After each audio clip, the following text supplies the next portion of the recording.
All right, welcome to this explainer. Today we are acting as your virtual co-pilot, and we are diving headfirst into Chapter 4, specifically pages 127 through 172 of our source material, to completely demystify Amazon Bedrock. If you've been looking for a fast, zero-friction way to start leveraging large language models right inside the AWS ecosystem, you are in exactly the right place. So here is our roadmap for today. We'll be hitting Welcome to Amazon Bedrock, 2, Granting Foundation Model Access, 3, Exploring the Chat Playground, 4, Generating AI Image Concepts, and finally 5, Advanced Editing with In-Painting.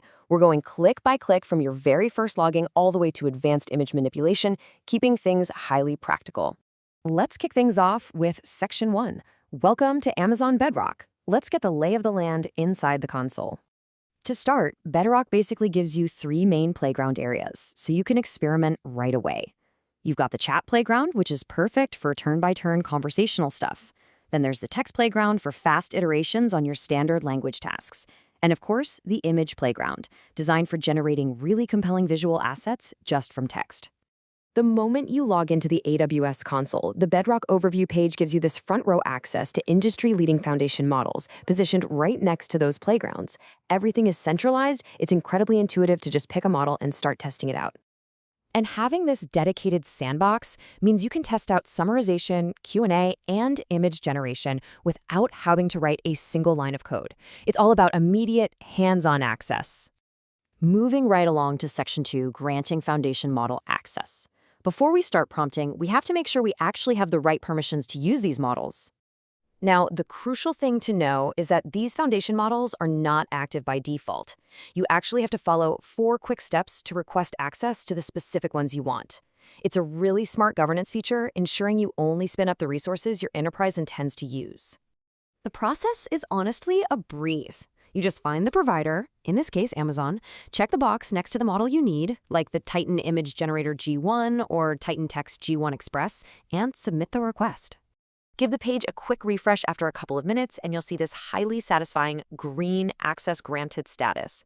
And once you see that, boom, we are officially ready to build. Which brings us to Section 3, Exploring the Chat Playground. We've got our keys, so let's warm up. Setting up your chat is lightning fast. You just sequentially pick your provider, choose the model you want to test, and apply it to your session. The whole thing takes literally a few seconds. In the selection menu here, we're going with the Amazon Titan Text G1 Express model.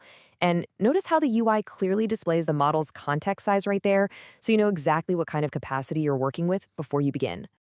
Okay, now for the fun part. We're throwing a prompt at the AI, asking it to create an action plan for a 25th birthday party for the Simpsons family. And get this, we intentionally left the typos in the prompt exactly as they appeared in the source document, just to see how the model handles imperfect human input. The result is kind of amazing. The AI completely understood our intent, typos and all. It instantly generated this highly structured, themed event plan, breaking it down into actionable steps like venue selection, guest lists, and decorations.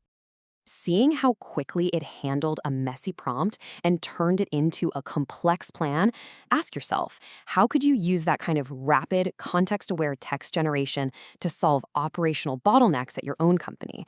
The ability to parse messy data into clean, actionable structures is a massive operational advantage. All right, let's switch gears. Section 4, Generating AI Image Concepts. Let's explore the image playground.